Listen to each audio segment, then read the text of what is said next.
Fats Domino is dead. He was 89 years old. I'm John Beaudin from rockhistorymusic.com. There were a lot of kings of rock and roll. Of course, Elvis was the main guy, but there were a lot of lesser known, not by much sometimes, figures who really made a big difference in rock and roll. In the 50s and 60s, if you didn't know Fats Domino's songs, you were living under a rock, quite literally, with hits like Blueberry Hill, Ain't That a Shame, I'm Walking. 35 hits in the Billboard Top 40 charts, 65 million records sold. Lifetime Achievement Award in 1987, Rock and Roll Hall of Fame in 1986. He was born on February 26, 1928. Influenced the Beatles, John and Paul, a lot.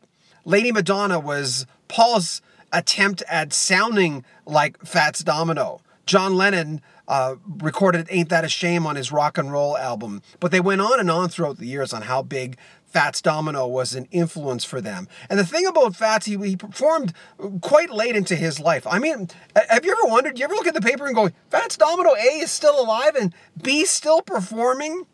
He was out there a lot, loved the audiences, and got his place. Humble man on some levels, and on the other end, he knew that people loved him.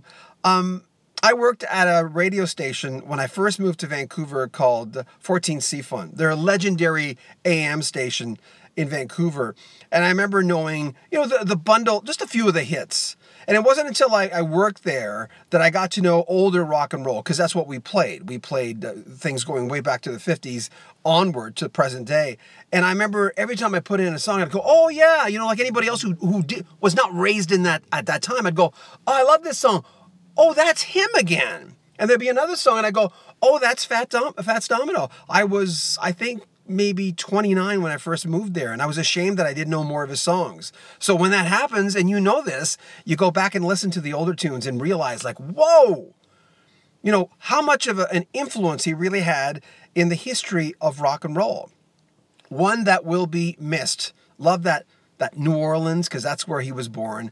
That New Orleans kind of rock and roll feel, that combination, it sticks to the bone, and that's why it influenced so many people. May he rest in peace.